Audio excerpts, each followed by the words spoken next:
Cara cipta projek baru dalam VB.NET. Seperti juga application yang lain macam Word, Excel. Kita akan mulakan dengan buat satu fail baru.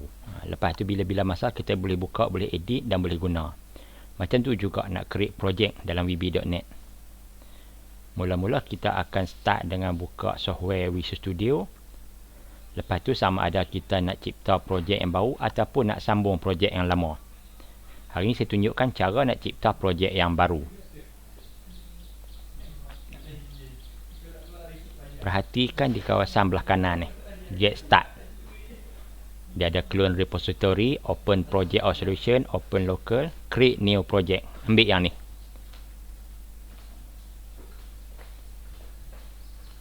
Bila kita nak mulakan projek, yang ni bukan kata projek VB saja, dalam Visual Studio. Create New Project, bagi tahu kata kita nak mula buat satu projek baru. Biasanya kita dah rancang, kita nak buat projek apa.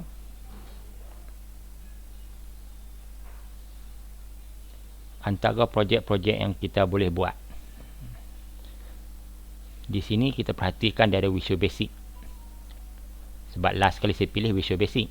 Kalau klik situ, dia keluar lagi language lain yang kita boleh gunakan. Mungkin kita nak buat guna C++, JavaScript, Python. Okey, Visual Basic. Kemudian yang ni pula target kita nak buat untuk Windows. Kalau kita nak guna platform lain pun boleh juga. Tapi bukan Visual Basic lah. Kemudiannya pula kita nak dia keluar kat mana? Dekat desktop ke, dekat IoT ke, sebagai web ke. Sebab pemilihan ni menentukan apa yang ada kat bawah ni. Tapi yang kita nak buat adalah yang ni, Windows Form Apps.NET Framework. Di sini ada 3 benda kena perhati: Visual Basic, Windows dan desktop. Ini cara-cara nak buat projek menggunakan VB.NET. Kalau tersilap pilih, akan dapat benda lain. Dia sama ada jalan juga sebab dia sangka kita nak buat yang tu. Salah satu yang kerap tersilap adalah C#. Keluar juga. Sebab bila kita pilih yang ni, dia akan keluar pilihan yang sesuai dengan dia aja. Kalaulah kata kita ambil sini all language, sini lagi banyak pilihan. Ada macam-macam lagi. Kalau kita nak buat untuk sama je all platform ni semua apa, dia akan lagi banyak. Okey, kita tengok balik kepada Visual Basic. Lepas dah pastikan 3 ni, yang pentingnya di sini ni. Klik di situ. Dia ada sini VB, Visual Basic. Ni yang paling penting.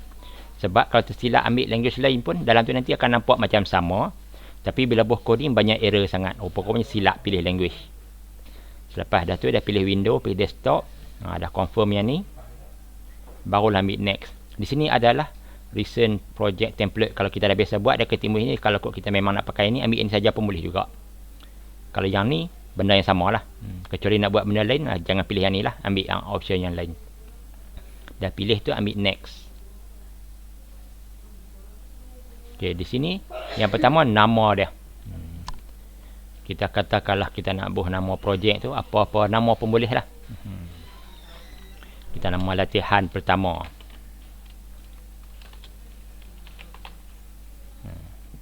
Yang kedua, location.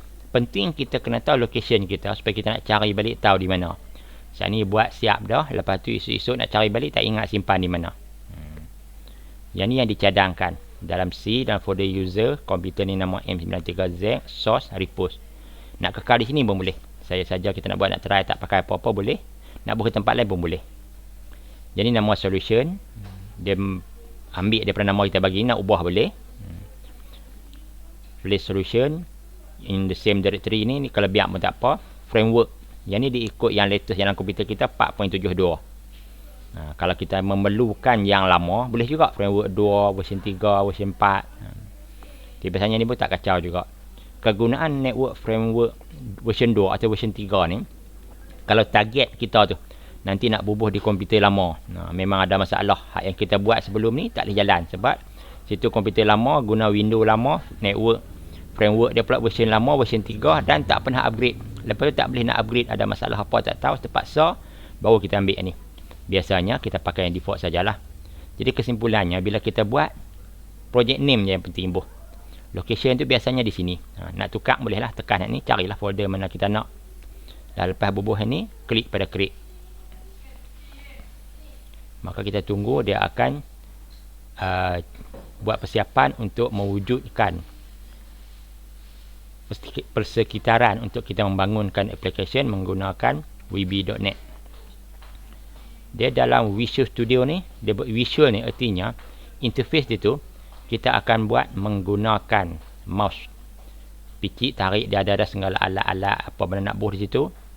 Kemudian baru kita buat coding untuk programming dia. Itu yang dikatakan Visual Studio. Language lain pun ada juga menyediakan kemudahan macam ni. Berbeza-beza lah. Dan ada setengahnya memang tak ada. Kita kena type coding sepenuhnya untuk menyediakan interface tersebut.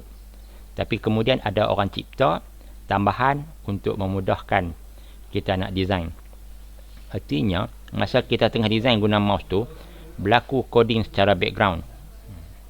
Yang katakan coding secara background tu, sebenarnya kita nampak macam ada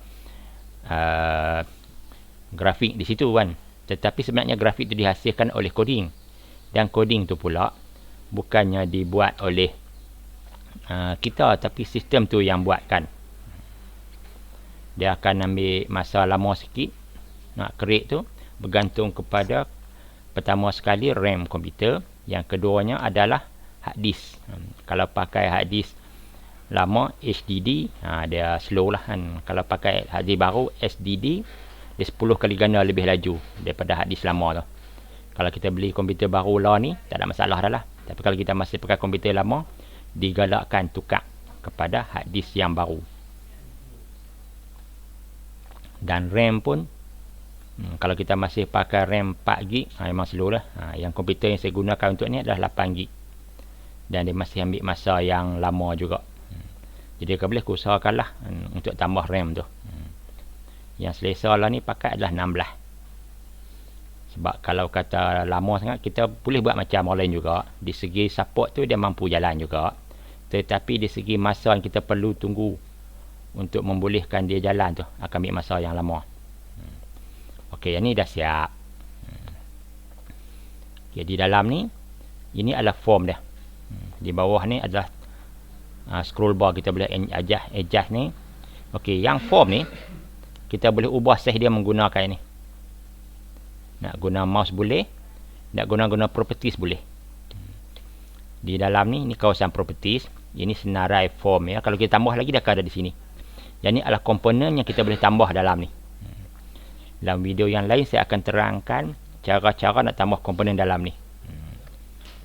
Kemudian cara-cara nak ubah setting yang ni. Dalam ni saya terangkan tentang cara-cara kita nak create sahaja. Yang kata berhati-hati tadi, selepas kita dah siap, tengok di sini. form1.vb. Makna kata ini adalah VB. Kalau bukan, dia tulis VC. C#. Visual C#. Yang tu kita tak perasan. Kita masa design, kita akan ambil komponen kita bubuh semua sebiji macam dalam VB. Tapi time buat coding, kita masukkan coding VB, dia jadi error. Sebenarnya sebab kita silap pilih. Itulah cara nak cipta projek baru dalam VB.NET.